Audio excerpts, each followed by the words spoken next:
Ladies and gentlemen, I am excited to report to you that Cobra Kai season 3 was awesome.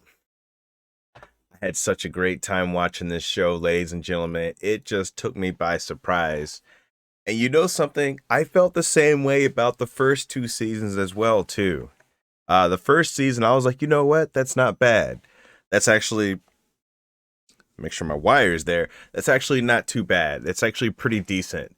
Um, it was a very quick, light, fluffy story, very fun to get into. Season 2, they upped the stakes just a little bit more. Season 3, it is so over the top, but still a guilty pleasure of mine. I don't know why that is. Maybe it's just that it's a show that's just easily accessible for anybody, and it's light with its there's something about the lighting. It just has such a lighthearted feel to it that just makes it so fun, man. But overall cheesy, but still really good, you guys. See, great show. Bravo. Bravo. Bravo. Bravo. Bravo.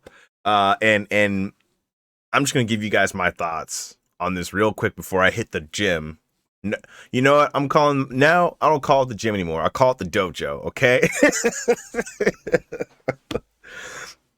No, no, no. But me and Gabby, we binge watched this over the holiday weekend, and we just got really excited over it, and we had a blast with it, man. Especially like even the first episode when it started off with the news anchor saying like, oh, due to the recent events, with the massive karate gangs and the karate brawls. just we were just laughing at it. It was so fun. It is very, very over the top, but very fun, ladies and gentlemen. um and it's just, and Miguel, him still being in the hospital after what happened at the end of season 2. Poor kid, man. That looked like a nasty fall. We didn't get to see all of that detail season 2, but this where he like smacked his spine right on that railing. Woo. That was brutal, everybody. Ladies and gentlemen, that was just ugh. But and now in season 3, Robbie appears like he's on the run from the police and everybody, kind of really sort of running away from his responsibilities. um and Miguel eventually wakes up and he kind of starts to make attempts to walk around and stuff like that, with his mom's physical therapist, and with Johnny coming in there trying to get him to walk. That was pretty funny as well too. And I also, something else that I've noticed about this season that I didn't think I was going to care much for, but they did a great job with Kreese and his backstory and expanding on that. Sometimes people can tell, they can just make up a backstory and prequels and all that, and they just make it work. But this, it was actually, I don't know, man. It was just quick and it was right to the point, and it was easy to track, easy to follow along. It was fun, man. With him being a Vietnam veteran and being bullied and standing up. He was a good kid, man, and oh boy, and the whole thing with this commanding officer and the pit of cobras and all that stuff in there, that was pretty cool, actually. And him being the war hero, and it was great. It was an actually interesting backstory, and we noticed that Terry Silver was in there, and we also noticed him making a phone call, which I assume was to Terry Silver. So bring in the Quicksilver. For those of you who might not have seen Karate Kid 3, that was a technique that Terry Silver was trying to teach Daniel-san back in the day. Maybe they'll bring it back in season 4. I don't know. I digress. um, let's see here. The whole thing with Daniel going to Japan, to speak with Joyona was that was kind of a low point for me. I was like, I don't know how I feel about this. And again, the cheesiness continued when Daniel, he's talking to like the Toyota CEO, and the guy's like, "Oh, I'm so sorry. We want to do business with you, but we just don't want to have the negative PR press." He's referring to the karate brawl. Like, damn, these people in Japan heard about this fight in high school. It's so it was hilarious, man. And Japan looked beautiful. It made those what was like an episode and a half of him being there. That made me really want to go to Japan. And I've always wanted to go, but I've always wanted to go to like the cities, like I was always interested. I never really get to see nature of Japan, and that looked beautiful. I would rather go there than go into the cities, honestly. But of course, while he's in Japan, he runs into the bad guy from season 2, Chosen. And that was also extremely over the top too. That guy was just super serious, man. They go back to the old dojos, and he explains history and rivalries and the secret scroll, and he shows them a technique. They spar and train a little bit. That was okay. I didn't enjoy that as much as I thought I was going to. And then, just so many things happening this season, and Kreese bringing in upgrades to Cobra Kai. Those people look like they were like 40, 30 years old. um, but that was pretty interesting as well, too. He was building his army of cobras, I guess. And you can tell Hawk is starting to have his doubts. And the whole thing with Johnny making the whole Eagle Fang karate dojo, that was cute with the red t-shirts and everything. And that kid, I forgot what that kid said, something about like it runs a little small or something, and he's just like, just do some sit-ups. So anyway, like I don't know. It's a very fun show, ladies and gentlemen. Everybody needs to get involved in this. And of course, Allie coming back into the picture as well, played by Elizabeth Shue. Beautiful. So beautiful. She's always been beautiful. It wasn't the first time, but after watching The Boys, because I hadn't seen Elizabeth Shue in, years and years in something. But when I saw The Boys, I was like, oh my God, she looks amazing. She could still be, why isn't she acting now?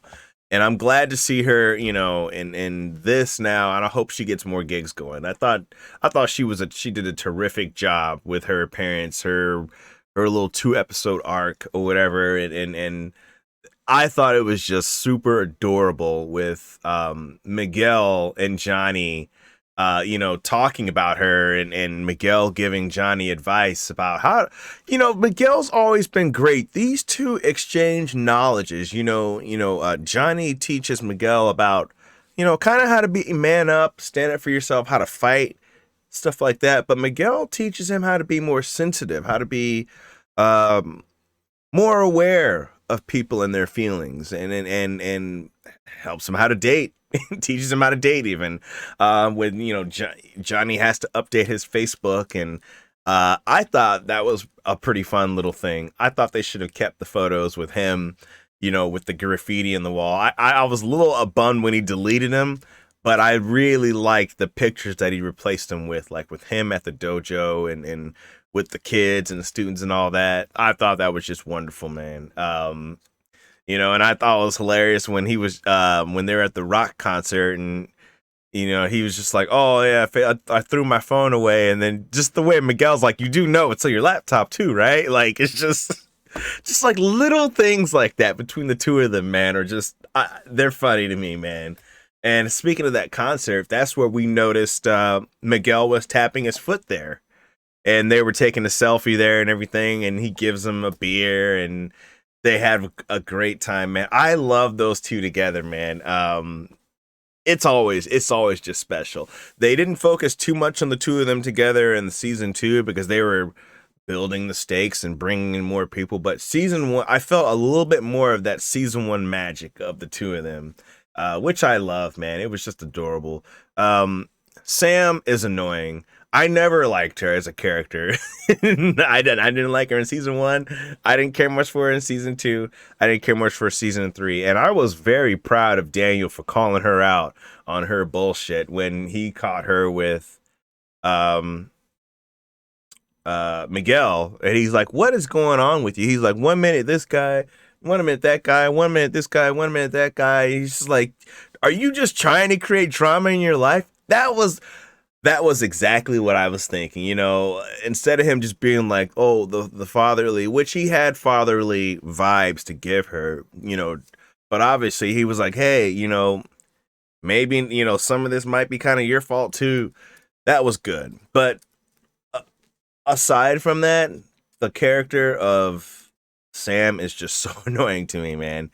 And they've got to stop pulling her hair back, man. She looks like, I swear, she looks like she's 45 years old sometimes with the mom jeans. But anyway, that's not important. Some other things that stood out to me this season were the whole city council thing with them going there to make sure the All Valley doesn't get canceled, and they want to explain to them that, hey, we want these kids to have an outlet. We want these kids to compete, and, we can do it fair and square. What better place than do it here? That's what it's for, right? And of course, Kreese is there, and Johnny and Daniel, they all had to scrunch together. And Kreese was smart, man. He was just kind of one step ahead of them. And I thought that was such an over-the-top moment as well, too. The whole city council, the people are angry and yelling, and what about this? And what about that? That was hilarious, man. And him explaining the swirly to the lady, and they eventually convinced the council that they're going to have the All Valley tournament, which is great. So Kreese, everybody got what they wanted. And Kreese, by the way, this season, I like him. I think he's a great villain for the show. I really do. He seduced Tori, when she was having troubles back home with her mother being sick and her 2 jobs, and landlords trying to harass her and all this other stuff. And she's a high schooler, you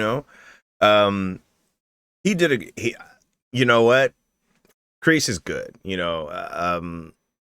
the thing about Kreese, I've noticed, is that he comes in when people are at their lowest point, at their most vulnerable. Tori needed somebody, and he was there. What's that other boy's name? Robbie needed somebody, and he was there. So she ended up kind of going a little bit crazy, a little bit psycho, and all that jazz. And I think, honestly, I actually enjoyed that about Tori. I think she's an excellent character to have in this show as well. And I think Robbie is going to be a much better character than he was. I didn't care much for Robbie in season 2 at all, really, honestly. I thought not season 2, I'm so sorry. Season 3. Season 2, I thought, oh, okay, he's a good rival for Miguel, obviously. But this season, nah. I really didn't care much for him. What else is going on here? I'm trying to think back here. Allie and Johnny, they go on their date finally, which was pretty cute.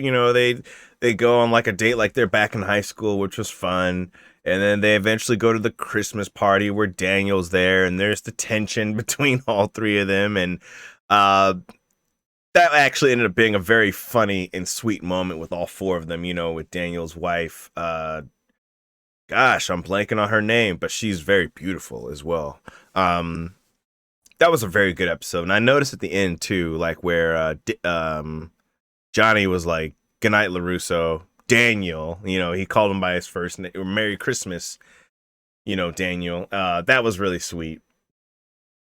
Speaking of Christmas, there was a gnarly Christmas brawl back at the LaRusso household. And I just love the way, first of all, they were like, "Oh, there's a cat." And that kid was like, "Here, kitty, kitty, kitty." And then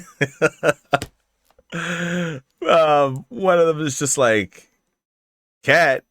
You don't have no cat." And all of a sudden that boy just gets thrown through the window in the kitchen. I thought it was hilarious, man. Tori walks in, and I loved her speech, dude. Like the whole no, it's again, it is so over the top, but it was so fun, man. With her just being like no mercy, crashing the party and everything. I freaking loved the Christmas brawl, dude. I did, man. Everybody was in it except Robbie. But Miguel was throwing hands, Sam was throwing hands, Hawk was throwing hands. The little nerdy kid with the broken arm was all of them. The two little nerds, the two chunky nerds, the two, taller nerds and skinny nerds. And it was just a great brawl, dude. It was really fun to watch.